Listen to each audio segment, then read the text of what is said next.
You are listening to the Digital Parent Podcast with your host, Ced Lewis. Hey parents, welcome to another episode of the Digital Parent Podcast. On today's show, we have a very special episode. This is our back to school episode. We invited internet safety expert Jesse Weinberger to come on and talk about bring your own device policies in schools and one-to-one policies. And most importantly, what are the top apps that we need to watch out for this school year? So Jesse gave a lot of good tips. So sit back and enjoy this episode. But before we get into it, a quick word from our sponsor, mSpy. Parents, mSpy is the ultimate monitoring tool for all devices. mSpy remotely tracks GPS locations, calls, text, messages, WhatsApp, Snapchat, web browsers, pictures, and much more. With mSpy, you can also restrict unwanted calls, block websites, or even block apps. Go to mspy.com for more information. Hey, Jesse, welcome to the Digital Parent Podcast. We're so happy to have you on the show today. Thank you so much for having me. I've been looking forward to it. Hey, Jess, before we get into your book, The Boogeyman Exists, can you please kind of tell our audience how you became an internet safety expert? Well, I have sort of issues with the word expert because I feel like there's so much to learn constantly. No one can really be an expert, but I appreciate the designation. I come from a tech background, which I think is what makes me a little bit different. So I'm a career software programmer and coder. I'm a software engineer, and that's what I've done professionally my entire life. And about 10 years ago or so, I had a local sheriff's department, ask me some questions, and sort of at the same time, I would have clients, when you know anything about technology and you're at a cocktail party, people will ask you questions, the same as when you're a dentist and someone opens their mouth up to show you a filling. So, I just get all these questions all the time. And some of the typical questions would be, I'm going to get my kid the Christmas gift. Should I get, X or Y? Well, what are you getting? Oh, an Xbox. Well, how old is the kid? 6. And I'd say, well, that might be a really bad idea. Do you know what you're getting into, right? And so I started getting interested in this disconnect between what parents understood about technology really and the reality of what they were going to be delivering in a box with a bow on it. And that evolved up until about 4 or 5 years ago, where I've been writing and presenting to schools all over the country, to parents. I'll be presenting to all of the sheriffs in the state of Ohio in a couple months.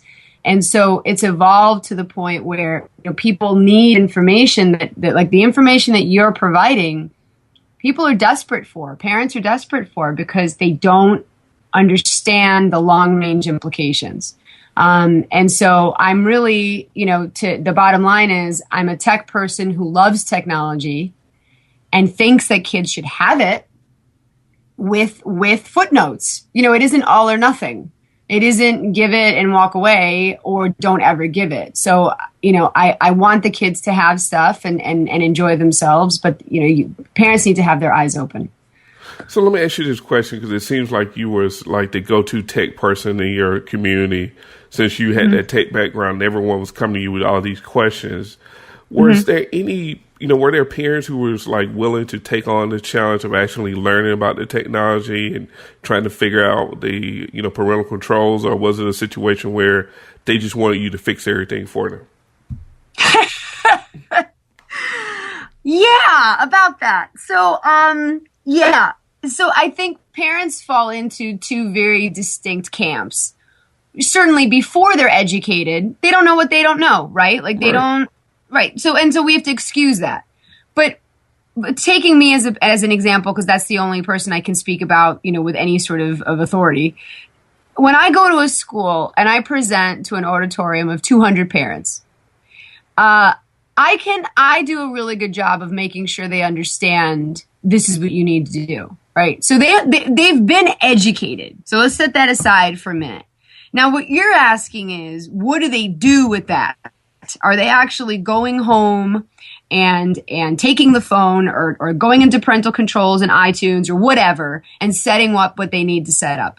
Here's where they divide into two camps. There's the willful ignorance, right? It's willful because now you know better. Now you know better, and you're willfully remaining ignorant that my kids wouldn't do that, that wouldn't happen in my house, that sort of tragedy wouldn't darken my doorway, insert stupidity, whatever you want, pick one.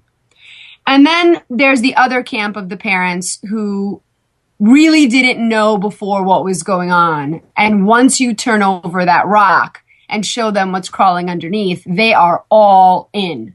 They're all in, up to their eyeballs, because the veil's been lifted and they get it. And in terms of percentages, not that this is, any sort of scientific study, I will say that in my experience from the parents that and teachers that I've presented to, I think that the willfully ignorant are the much smaller percentage. So, maybe 30%, 20% of those parents are going to ignore all of that, at least from my presentations. And the rest of them are just, full in.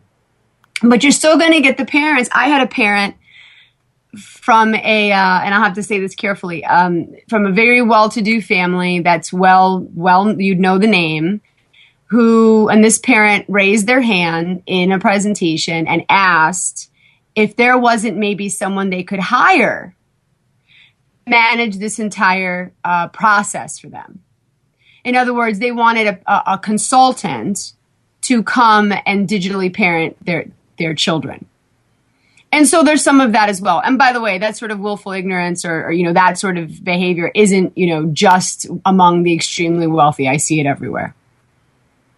I have had the same experience. I've had a parent that had money that was like, I don't have time for this. What is your fee? Mm-hmm. And I will pay you to come in and be the digital parent for me. So I know exactly what you're talking about. And again, it's not just based on parents with money. The flip side to parents without money is, I don't know, I don't have time for that, so just take the phone and we'll hope for the best. You know what I mean? That's the alternative. Right. So, with all that experience talking with the schools and talking with parents, how did you come up with the concept of your book? The boogeyman is this, he's in your child's back pocket.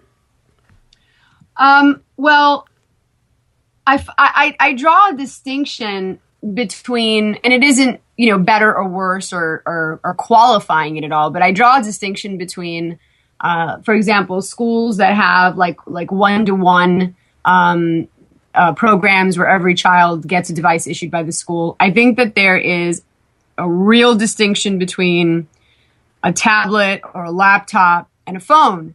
And the reason for that is that the phone's always with them.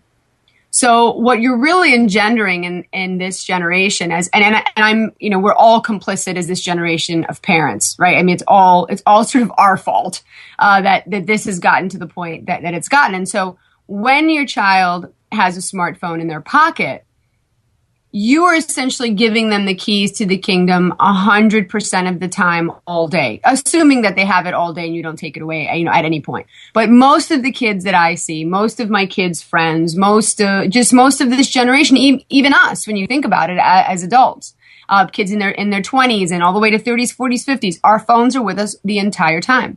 So there's very, very little sort of portion control.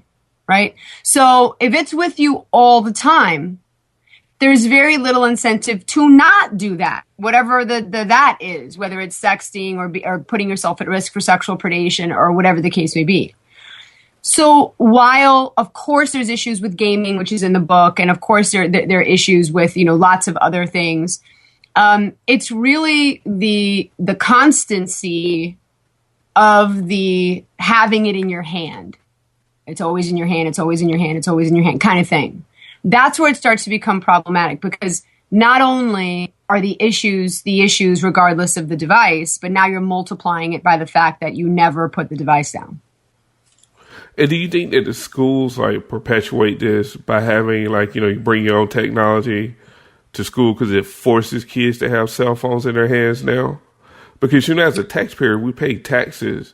Why is there this need for the schools to, kind of force parents or this policy on parents so that these kids have to bring these cell phones? Right.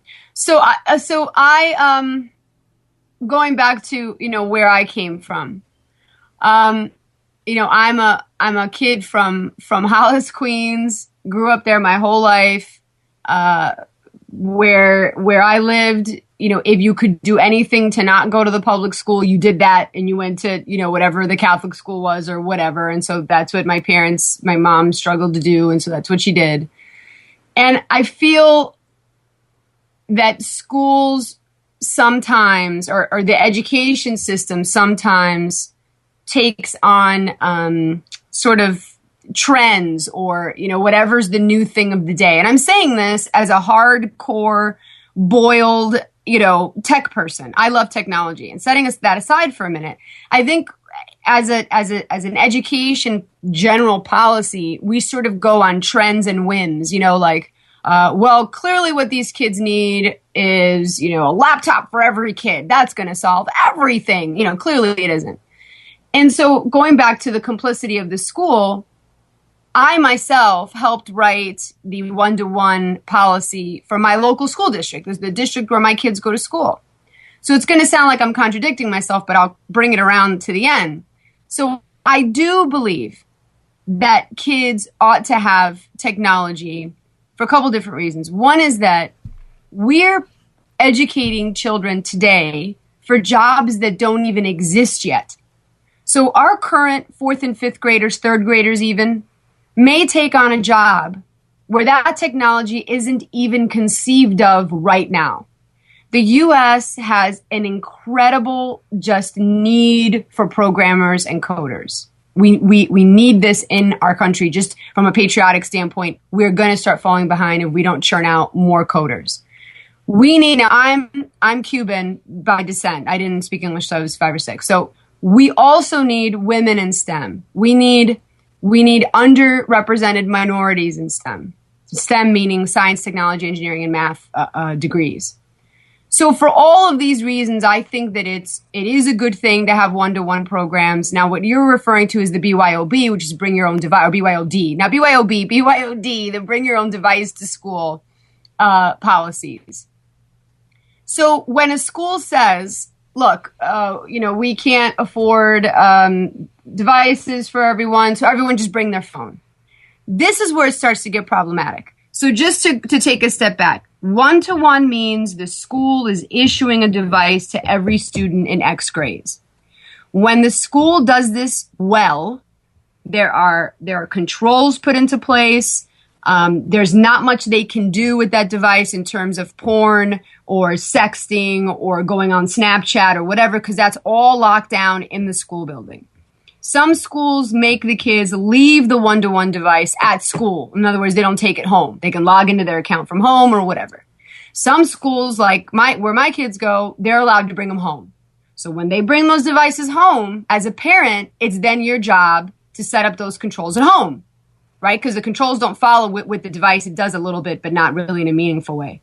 So now turning the page to the BYOD, when a school says, look, bring whatever device you have because we're going to be working on this project, etc., and 90% of those devices that the kids have are smartphones, now you're putting yourself in a spot where, setting aside the indignation of my teacher says I have to have a phone and you won't let me have one, because that's always fun.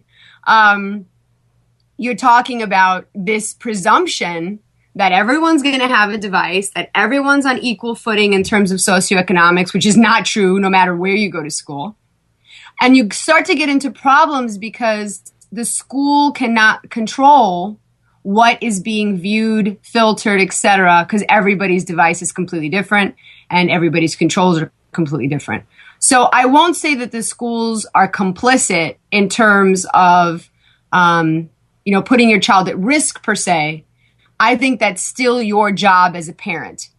Because as a parent, if you don't want your child to have a phone, I don't care who says they have to bring a phone to school. He's not bringing it.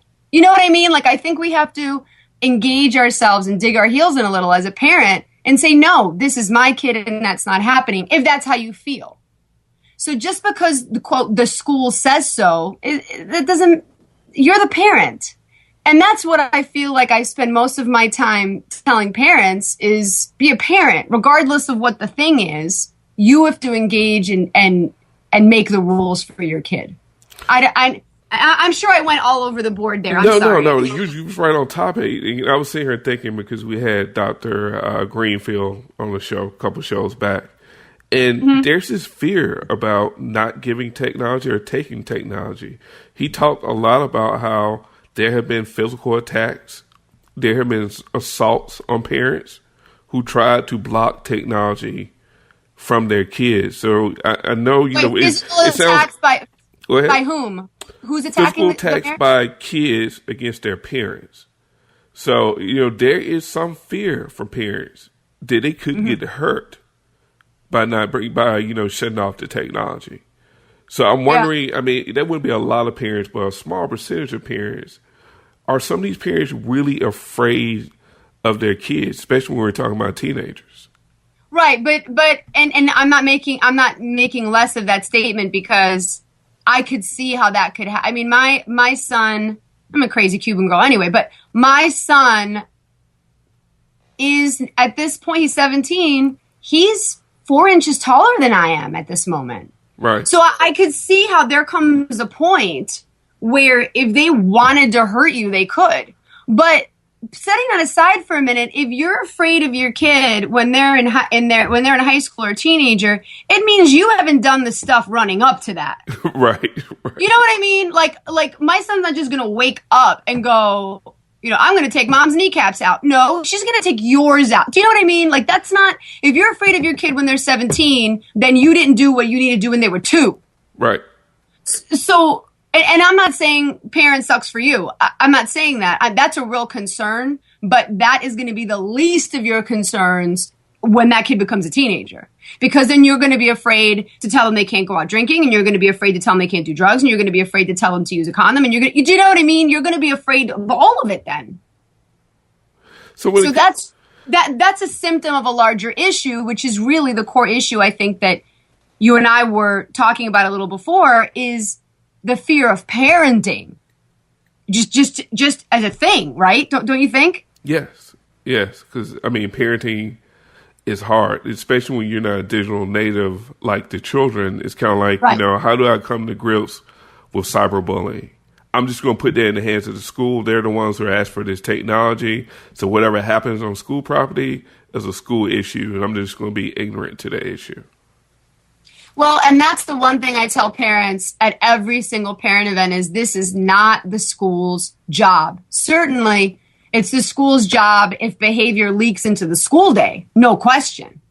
But your child's relationship to technology is 100% your job as a parent.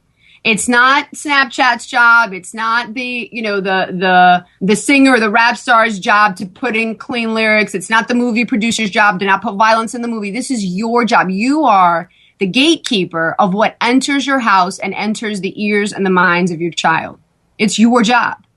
And if you're not willing to manage that, then don't be surprised at the results, because that means that you're allowing, especially in media consumption, because this entire topic to me is completely just dovetailed, 100% inextricably linked with media consumption. Because if I'm a 15-year-old girl and by the way, I happen to love Rihanna, but I go on Rihanna's Instagram and she's got pictures of herself with her booty hanging out of her underwear, which is fine because she's a grown adult. She can do whatever she likes. But if I'm 13 or 14 or 12 or 9, and I'm a girl and I think that that's what passes for glamorous and beautiful and whatever, and I do the same thing, I could be catching 3 felonies for 1 picture for sexting. Right. So the media consumption is 100% an underpinning of this entire topic because they want to do what they see. So the question is, what are they seeing? So as a parent, how do you decrease that media consumption? Because it's not really all about screen time. It's about what they're actually viewing when they are online. So, how do they curb it? Yeah, that's a tricky thing. And that goes back to portion control, right? I mean, that goes back to the sheer number of hours. When your child is 15, are you really going to make them sit next to you while they watch TV to make sure what they're watching? Of course not. However, you can put in general rules about, look, you've watched, you've been on that device or you've been watching Netflix or whatever the case may be for this amount of time, and now you're done. Like, everything needs limits. This idea that there should be no limitation of any kind is just pure ignorance. Oh, well, they're not hurting anyone, and it's wintertime, and we live in the Midwest, and what else are they going to do? So they should sit and watch Netflix for 82 hours. No, that there needs to be portion control in all things. And some things just need to end. So in terms of how much time, that's a huge deterrent, just because you've had enough time today and that's it. And secondly, you need to be having the conversations with your kids all the time. And you don't have to make it like you're cross-examining them, although sometimes that's really helpful. Just to say, as a parent, I might say to my 10-year-old, I was online and I saw this thing and I wasn't really expecting. I thought it was going to be a video. I'm making this up. I don't know. I thought it was going to be a video about kittens, and all of a sudden this scary thing popped up. Has that ever happened to you? Have you ever gone anywhere that you thought you were going to get one thing and you got another? In other words, you're not always doing the moralistic conversation of, I don't want you watching this. And yes, that's useful and you need to do that. But you also don't want them to shut down on you. And so when I go to schools, I gather 30-something points of data anonymously from every single kid that I present to. And I presented to a little over 70,000 students last year. So I will tell you that from the kids I've met, this isn't a statistic from another organization, not that that isn't valid. All I'm saying is I've met these kids with my own eyeballs. The new age of onset of consumption of pornography is 8 years old. The new age of onset of pornography addiction is 11. And sexting is beginning pervasively in 4th and 5th grade. So these are the kids that I meet. These are kids that come up to me after the presentation and go, I'm addicted to porn and I don't know what to do. Wow.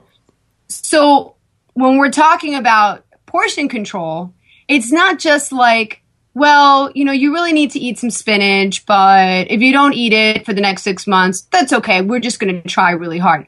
This is like the house is on fire. And we're having a discussion about what color extinguisher to use. No, they need to not be on these devices all day long because it really is that important, because kids can't unsee what they've seen. It's not like other situations where you can, they were being foolish on Snapchat, you get rid of Snapchat. Well, that may be, but whatever they've just seen, that you can't unring that bell. Right, it's in their memory forever. Right, exactly. Now, going back to the school system, when they're using technology in the school, either it's a one-on-one program or a BYOD, bring your own device, what type of privacy concerns have you seen with devices in the school? Privacy in terms of what? Like privacy violations in terms of kids talking about other kids, maybe health issues, privacy violations in terms of school system trying to get kids promote different activities within the schools, outside of the school barrier, those types of concerns. Well, do you remember back when Jennifer Lawrence had photos of her, naked photos of her that were stolen off a server somewhere? Do you remember that story? Yes, it's one of many. Right, exactly, one of many. Here's how I feel about that. In terms of, first of all, in terms of privacy, in terms of just data privacy, there's no such thing. It doesn't exist. The email scandals in the political parties, the DNC emails that were stolen and whatever. Didn't our mothers tell us? Mine did. It was in Spanish. I could say it to you in Spanish. It won't maybe make much sense to you. But if you don't want something shared, don't write it down, right? Don't write down something that could come back to haunt you. This is parenting 101. Everyone seems to have forgotten this. There is no such creature on the planet than the unhackable server. Look at what happened with the latest iPhone. It was the Titanic of phones. It's unhackable. Well, I don't know the next thing I'm going to say to be true, but we know it's true. I'm sure that some branch of the U.S. government got 30 15-year-old and 16-year-old hackers and locked them in a room and gave them 3 months worth of Mountain Dew and chicken nuggets and said, you can't come out until you hack this phone. And lo and behold, it got done. So there's nothing that's unhackable. So in terms of like student data, I've had parents come to me and say, we're really upset about the standardized testing, data privacy, and blah, blah, blah, which I'm not diminishing that concern. What I'm saying is you ought to be way more concerned about the data that your kid's putting out willingly on Twitter, on Instagram, on Facebook, on whatever. Usually within 3 minutes, just based on a couple of pieces of data that I find on a kid's Instagram, within 3 minutes, I'll have their home address. Because they're putting out that information willingly. And then mom, who's so proud of her child for getting the 18th place medal in an 18 places runner's race, which just means that they lost the best, and puts up 50 pictures of the kid with the 18th place medal on her Facebook. Now I can cross-reference that picture and know I'm talking about the same kid, and now I have the parents' information. So in terms of privacy, as parents and as kids, we are contributing to the biggest privacy issues. Now, taking that from the other side of the school, it is their responsibility to make sure that the data that they're collecting about these kids is completely kept private. That's one of their biggest marching orders in life, is that they are collecting grades, socioeconomic information, who's on free and reduced lunch, some pretty sensitive stuff, information from guidance, medical reports, all of that. So that is 100% the job of the school. Is everyone going to start using technology to replace paper? Yeah. Is anything unhackable? No. So I think the school is just going to do the best that they can, hopefully. But again, I'm way more concerned about the information we put out about ourselves willingly.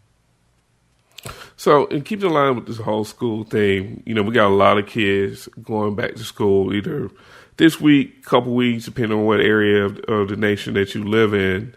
Right. And there's, all these kids have phones, either they're bringing to school or it's issued by the school.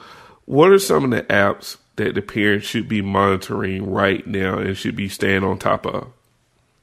Well, to start with, and I know that you already know this, but no child under 13 is really supposed to have any social media at all. So that's that COPA regulation, right? The Children's Online Privacy and Protection Act.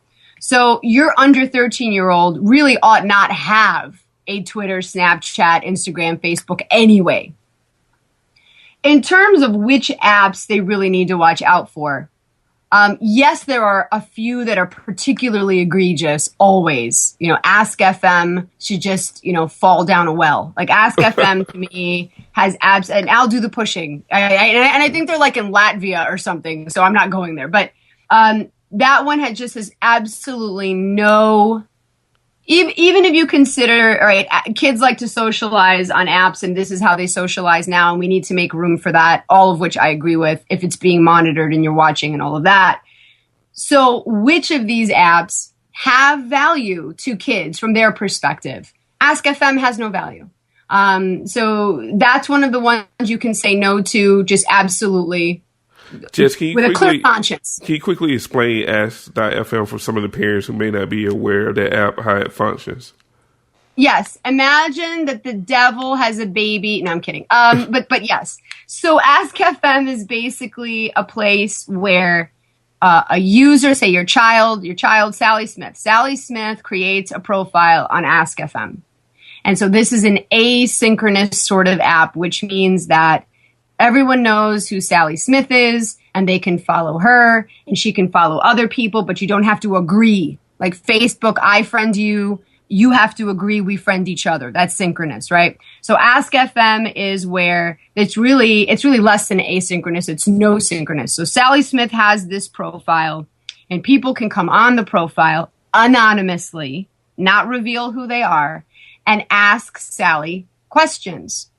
So the questions are rarely, oh, I love that dress you were wearing yesterday. Who's the designer? No, the questions are, why are you such a big fat whore, and why don't you drink a gallon of bleach and dye? It is the absolute, it's just horrid. It's horrid, and it has no value, zero value. So that one can just go. Just chalk that one off the list.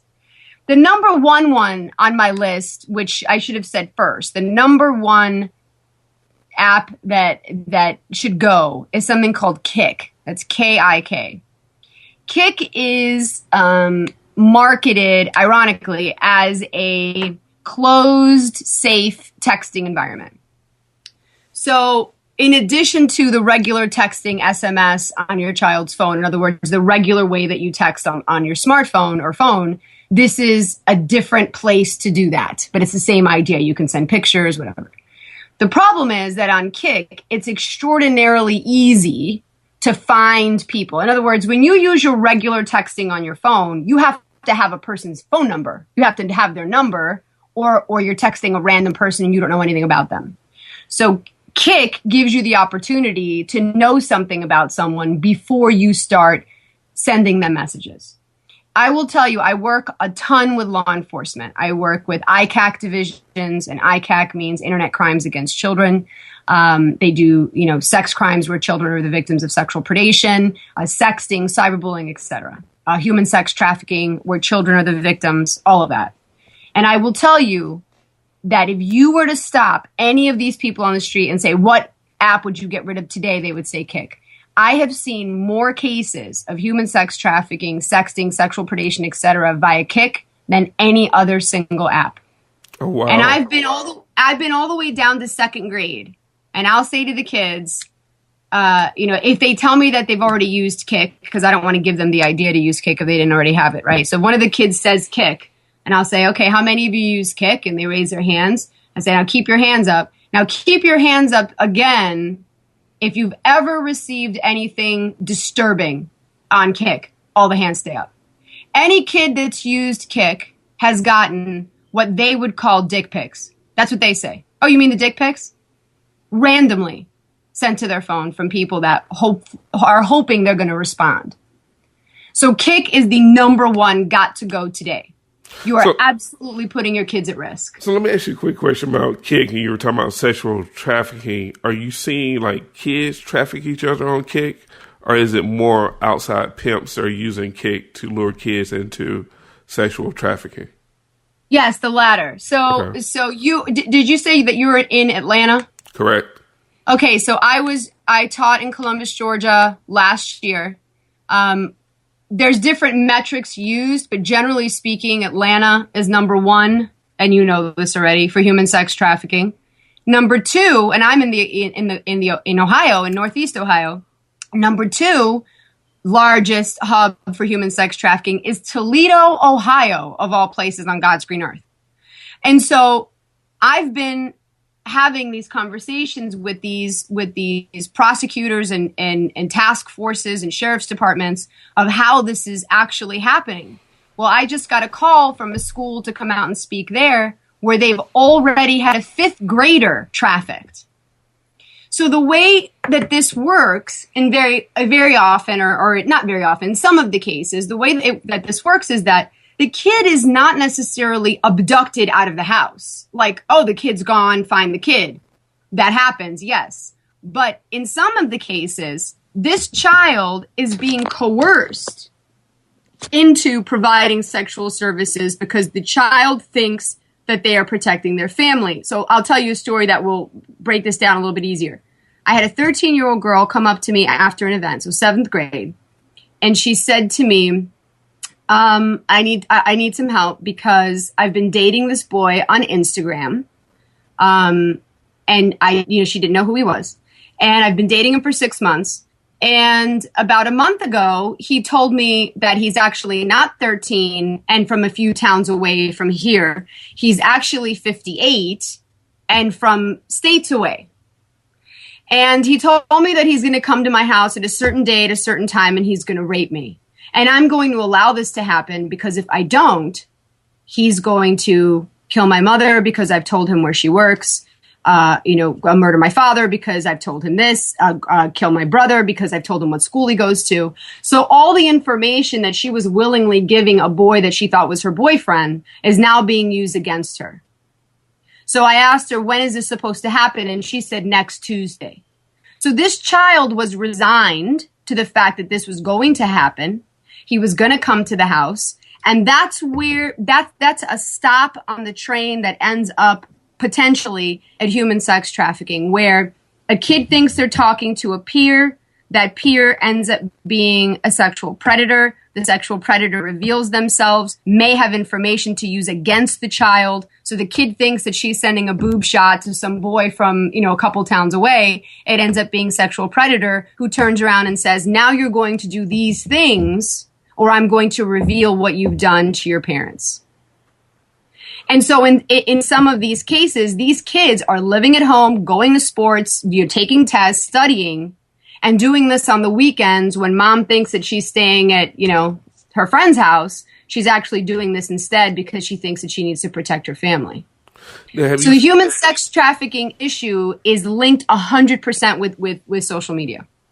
Have you seen it with younger kids? Have you seen like a teenage girl, say 14, send pictures to a 16-year-old, and he's saying that if you don't have sex with me or my friends, I'm going to do the same types of things. I'm going to release this to your parents. I'm going to blast you daily on social media. Daily. Yeah, in fact, not only do I see it, I can't remember a school where I haven't seen it. Wow. That happens like oxygen, like water. That is the new normal. That is the new normal. And I got to tell you, it's not just boys strong-arming the girls at all. It's also the other way around. I've seen lots of situations where I had one boy, he was so cute. He comes up to me, he was probably about 11 years old, and he says, sort of, out of the side of his mouth, you see that girl over there in the yellow sweatshirt? I said, yeah. He goes, you think you could tell her to stop sending me pictures of her boobs? I was like, yeah, we can do that. So, it's both ways. Right. And again, I take that back to the media consumption bit, right? Because if the girls didn't think that this is what they're, and I'm not excusing the girls at all. I'm not excusing anybody. I'm saying they think that this is what they're supposed to do. Like they think that this is what courting, dating is. These boys are too scared to talk to these girls, but they'll send her a dick pic. These girls are too nervous to say that they like a boy, but they'll send them a boob shot. But I think if you think about it, Jess, if you look at celebrities, every Disney star, and most of these kids grew up on Disney, once they hit that adult threshold, there's always a sexting scandal. Always. But can I tell you how much I can't stand Disney? Here's the thing. I love Disney World. Like I could live there above the bakery shop on Main Street. Like I love the place. But all the way from the whole, and there's some exceptions, right? Like and I don't even know anymore. My kids are too old. But the Scottish girl with the long red hair, whatever her name is. You have little kids. I don't remember her name. But anyway, some of have exceptions. But the whole sort of premise of I'm a princess, come save me, like that whole thing is just gross. And then you have the Disney shows with the kids in them, like the live people in them, right, where every boy is treated like an idiot. Every parent doesn't know what's going on. Every punchline is some saucy, sarcastic retort. And it's just gross. It's gross, especially how they treat men. Pay attention. Watch the Disney Channel, not the cartoons, of the shows with the kids in them. And pay attention to how they treat boys and men. It's disgusting. Every girl is just so much smarter than that boy, and they're going to trick them with math and science, and oh God, it just makes me wacky. And if they were doing that to the girls, we would be screaming. But for some reason, it's okay to do to the boys. And it's just, it's a poor example. Then to your point, these kids get funneled through the Disney acting machine. And again, my mom used to say, judge the effort by the outcome. What's the outcome? How does that turn out? Not so hot. Right. And I think we just have to be so vigilant about what these kids are watching. Now, we talked about Askfm. We talked about Kik. Are there any other apps that parents look out for? So Askfm, Kik. There are apps that aren't meant for kids that are being used by kids. So Yik Yak is a good example of that. So Yik Yak was created for college campuses. Now here's what Yik Yak has done that no other app developer, to my knowledge, has ever done. And I'm giving them credit. I think this is a good thing. Yik Yak, the company, when they realized early on that kids were using this app. So let me first explain what it is. Yik Yak is essentially, so we were talking about synchronous and asynchronous apps. So synchronous means I friend you, you friend me, we have to agree. Asynchronous means I can follow you, you don't have to follow me back. So the list of who you follow and the list of who follows you could be completely disparate lists that they're completely different. Could be. That's Twitter, that's Instagram, etc. So I follow President Obama. He does not follow me back. Right. Okay. So that's asynchronous. Then you have the no synchronous, which is like Askfm, right? Where there's no really connection of any kind. A Yik Yak falls into the no synchronous category, but worse. And what that means is that all you have to do, there's not even any accounts. All you have to do is install this app onto your phone. You don't create an account of any kind. I mean, the phone, the service knows that it's your number, but nothing's apparent on the screen. And you just start typing. And anyone within X mile radius of you, I think it's 5 miles, will see whatever you just wrote. So if I say Susie Smith is a slut and her back door, and here's her address. Cool. Whatever you want to say, it's all good, right?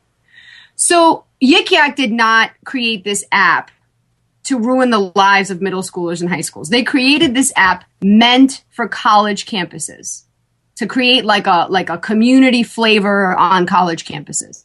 So Yik Yak went out of their way to GPS ban or GPS gate middle school K-12 campuses. So they went into their system and they blocked the ability to reach that app from every K-12 campus in this country. So I give them a lot of credit for doing that because they didn't have to do that. That's and by awesome. The way, if there are any educators listening, if you should try to get on Yik Yak inside your school. And if you have multiple buildings, go to each building because the GPS coordinates will be a little different. And try to get on Yik Yak. If you can get on, all you have to do is email Yik Yak and they will put the ban in place. So they're going out of their way to protect kids or keep them out of the system. Now, of course, the minute they cross the street, they can get on it. So the risk with Yik Yak is obvious. Anybody can say anything about anything. They could use the names of people, the addresses of people, links to porn, which I see a lot. And then a lot of it is just like dopey, like, I hate this town. A lot of it is just, a teen angst and stream of consciousness stuff. But that's a concern for families as well. So, if your kids are using Yik Yak and the icon looks like a yak, like the animal, not like vomit, although it should be. So the icon looks like a yak. Yeah, it looks like a deer, like a moose or something. Yeah. So anyway, if they have that on their phone and they're, I'd say any age under 16, maybe they shouldn't have that. And I say under 16 because by 17 and 18, they're about to go to college. And not that you should be like, oh, you're leaving my house, I'm done. But I think that you need to maybe let that leash out a little bit. You know what? I think a good point to make right here is when you talk about Yik Yak and the responsibility of those developers really, taking accountability and saying, hey, we're going to stop the madness that we're seeing, which lets you know that their true reason for that really wasn't to target that population that was using it. It was more for the college kids. But you do have some app developers who target kids because they know that's the hottest demographic and it's going to get the biggest download and the biggest users, and they know kids are sexting. Totally. And look, I think that there's a special little corner of hell for, if you believe in hell, for companies and brands who know they're doing wrong for the sake of a buck. And do it anyway. And we could, you and I could come up with 1,000 examples in 20 minutes. Right. Having said that, we could sit and talk about it and be, kind of pissed about it and be, righteously indignant. We're right. We're on the side of right. However, I would like to take my energy and your energy and the energy of all the parents listening. The best way to hurt those apps is to not use them. That's correct. So the best thing you could do as a parent is say to your kid, yeah, you're not using that. And then if their user base dwindles, that's their power. Can I divert for 1 second, because I think that this metaphor helps parents understand this concept. Is that okay with you? Sure, if I just go for it. Go for it. All right. So I just want everyone to understand how social media, like how these companies make money, right? Basically, this is the metaphor that I always use. Facebook was one of the first, right? If not the first. So Facebook basically said, hey, people of the world, we're going to create an apartment building and your rent is going to be free. All you have to do is bring all your friends and all of your furniture and all of your artwork and all of your music, and you will have rent free for as long as you want it. And if you need to bring more furniture, we'll give you a larger apartment. Don't worry. And so every so often, new tenant in the Facebook building, you may see like a billboard, and that's cool, but your rent's always going to be free, right? And so people started moving in, and I moved in, and I brought you and 400 of my friends, and then they moved in, and they told their friends, oh, dude, you can get this free rent, and you can bring all your stuff, and then they brought their stuff.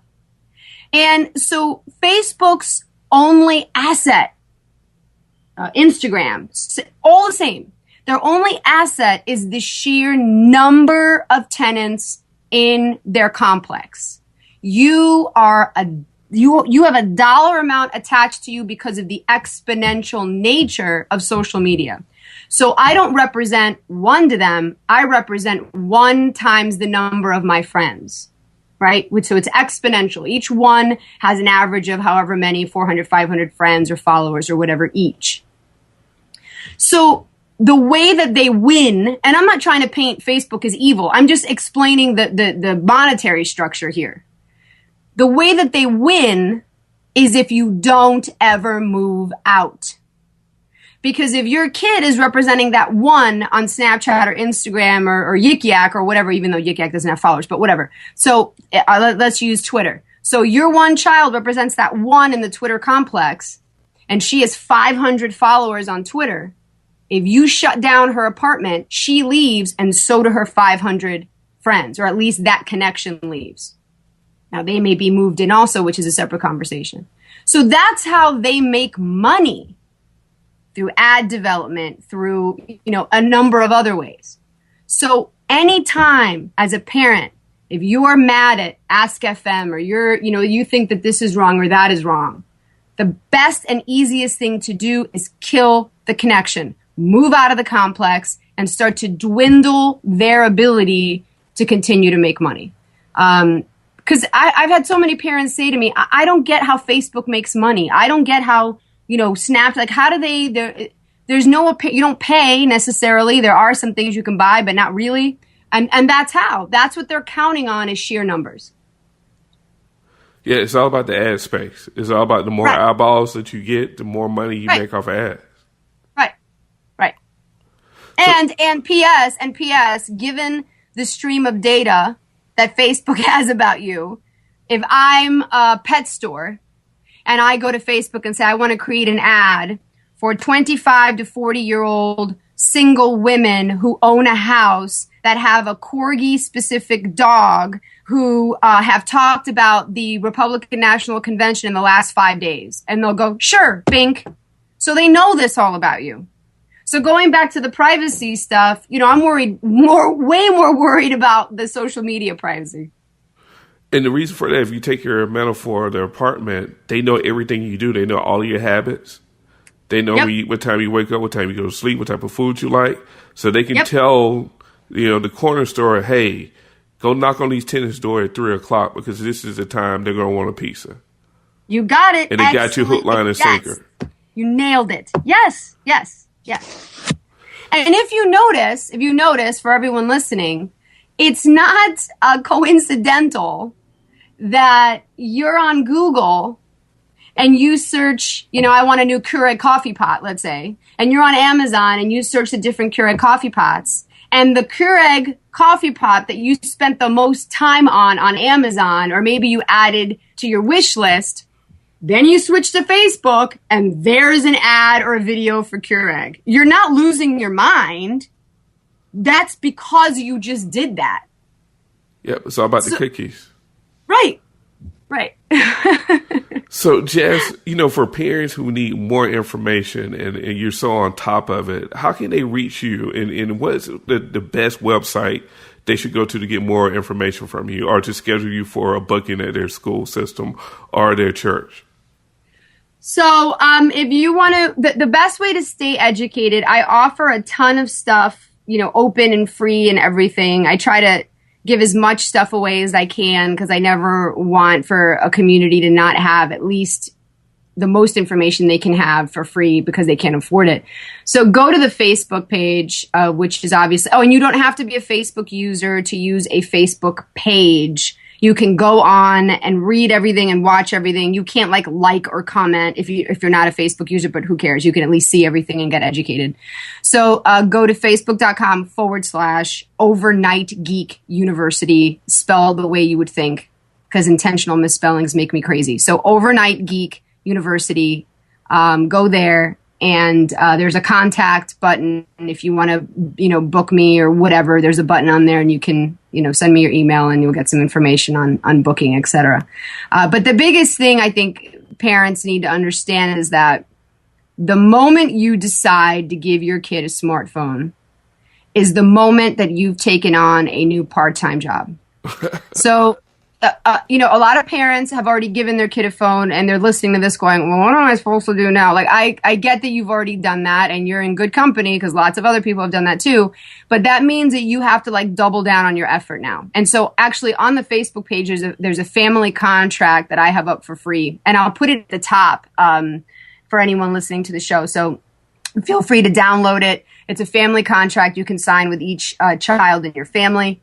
And you need to really realize that this is a new part-time job for you. So you're monitoring, you're setting limits, and you're consequencing. And if you, as a parent, are not willing to consequence, on the family contract, I have a standard consequence across the bottom, which means that no matter what infraction there is of the contract, the standard consequence goes into effect, right? So I suggest 2 weeks of no phone. So you broke rule number 9, instantly 2 weeks. There's no negotiation. There's no, whatever. Instantly, that's the consequence. Everyone understands that.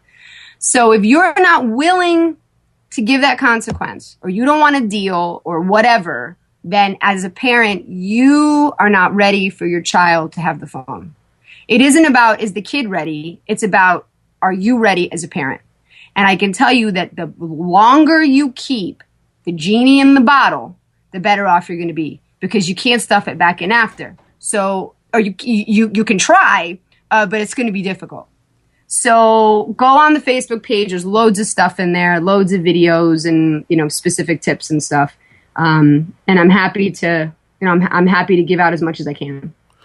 Well, great, Jess. Thank you for being on the show. We had a lot of fun and you gave a lot of great tips to parents. I thank you so much. And thank you for what you do as well, because it takes a village and a crate of wine to maybe keep us all sane. So I give you a lot of credit.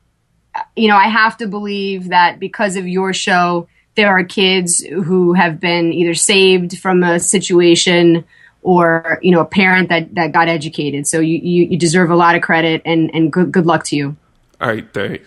Hey, parents, I hope you really enjoyed that episode with Jesse, talking about all of these school topics, especially going back to school is a very hot topic right now. But make sure you go to her site, The Overnight Geek, and make sure you purchase her book, The Boogeyman Exists, and He's in Your Child's Back Pocket. It's a very good, quick read. I think it'll give you a lot of tips. And also, please, please, please go to iTunes, subscribe to the Digital Parent Podcast, and please leave us a review and let us know what you thought about today's show.